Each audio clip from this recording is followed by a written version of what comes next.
Sir Nick, thanks so much for spending some time with us. We really appreciate it. Sure, no problem. So let's talk a little bit about Danny Willett. What is it about his game that you like so much that allowed him to shoot a bogey-free 67 yesterday?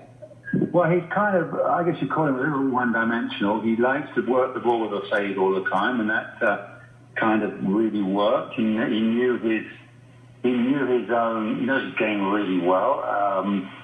As I said, he keeps it short, very simple. I spoke to him a couple of weeks ago, and I said, so how do you, he calls it a bump fade, and I said, well, how do you do that? He said, well, I aim left and swing left, or I aim right and swing right. Keep it as simple as that. So he doesn't look for too much technical. He goes through quite a routine in the morning, making sure he gets his posture, especially his pelvis in the right place, and then keeping the club outside. So really he sees everything left to right, and he kind of works it that way. So 1996, you pick up your third green jacket, shoot a 67, fantastic round of golf. You happen to be front and center with watching what happened with Greg Norman. We obviously saw Jordan Spieth have a very challenging three-hole stretch really yesterday, 10 through 12. And the question is, how does that happen to the elite player in that environment? How does that occur?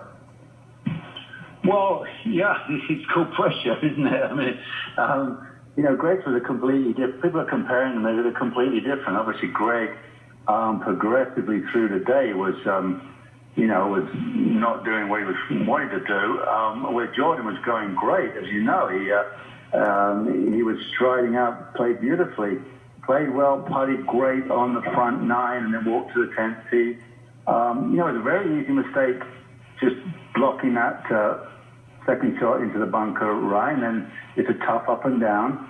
Number 10's one of the toughest holes in the golf course. There's no worry there. And then again a little block tee shot, but then he hit a fantastic third, really brave third. But then maybe missing the putt. I wouldn't say was caused or started anything, but then he went to the next tee, and it's going to be interesting to hear what really went on. But when he said, I was talking to with Frank on the call, and he said he was aiming 20 feet left, and I then thought to myself, great, that's what you meant to do. But I then thought, it flashed through my mind. I thought, well, you know what these youngsters are like? They suddenly think they've got to go for it and change their mind. And whether he did, I think I heard an interview saying, he didn't absolutely commit to target the 20 feet left and then mishit it. And of course, if you're playing left and you mishit it, then you haven't got enough club. And that's partly due to coming up short. And then now you're into the scare factor. And then he goes to the drop and chunks it. And so it really was that 10 minutes or so, which did all the damage. Then he recovered really well. Made a good effort, still made a couple of birdies and had a fabulous shot at 60. So his was really completely different to Greg. It was just suddenly it was just unbelievable how two wedge shots absolutely wrecked everything. And I don't think the first was nerves. The first one was maybe just wasn't committed. The second one might have been nerves. I'm only guessing, but that was the shocking thing. Two shots did all that damage, and then you add it up to, if he brushed the putt in on 11 and knocked it on the green, he would be the champion. Simple as that, I believe. But the miss, maybe he thought, okay, things are getting a little tighter, but we really weren't expecting that for his miss on number 12. So, very quickly and amazingly, that was 6 shots gone in 3 holes, and of course, I think he did a good job. I think many would have been shaking in their boots for the rest of the round, but he nearly had a chance. Yeah, he certainly gave himself a chance after birdieing 13 and 15 and then hit it in there close at 16. You brought up commitment. Obviously, under pressure like that, it's hard to be committed. What are some of the things that you would have done or that you did to stay committed to a target or committed to a shot in the heat of that battle? Well, you just have to do it. You say it's hard to be committed, but you have to have the discipline. That's when the discipline of this game is. You are committed. You're going, especially number 12. It's such a fabulous hole, the way everything is angled. If you're aiming left, you have to pick a yardage, and it's different to the flag. So if the flag is at 150, you pick a club for 150. But if you go left, your landing point is now 145. So if you pick the club for going for the flag, you've now got too much club.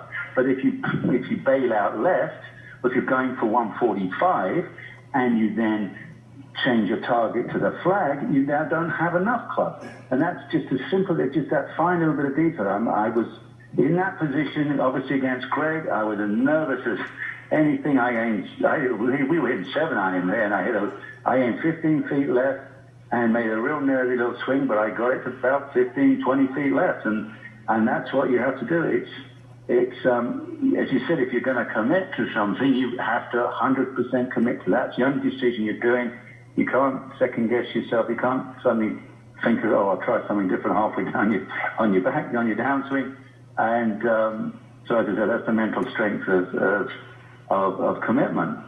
Everybody plays under pressure, no matter whether you're an amateur or you're trying to win a Masters. You obviously have been successful in the Masters, winning it 3 times. Your first 2 times, you won in playoffs in 1989 and 1990. Many people at home are thinking that playoff, that's the most nerve-wracking, highest pressure situation that you can possibly be in. What are the things that you did to be successful under pressure, and what are the things that you can share with our viewers that will assist them when they're standing on that first tee and everybody's watching them, that high pressure situation? Well, first of all, I enjoyed playoffs. I think it was like match play. I used to say, okay, I've beaten the rest of the field. I've either got to beat one or 2 guys. In that case, it was 1. And so I quite enjoyed the atmosphere of it. Obviously, it's pretty tense because it's do or die. One mistake and you're gone. And I think you just have to stay.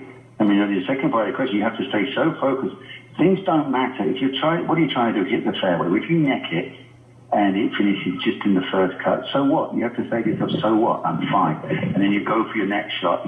And if you're obviously trying to hit as close as possible, if you hit it 40 feet, you have to just say, so what? I'm still in the hole. Can I hold it 40 foot up? Maybe. I've just got to keep getting as close as possible. And that keeps you in the present time. I mean, that's the now time. That's the one way I could say it. And obviously, if you want to win, and then determination comes in. I mean, that's the 15th club. Because if you want to win the darn thing, you have to stay.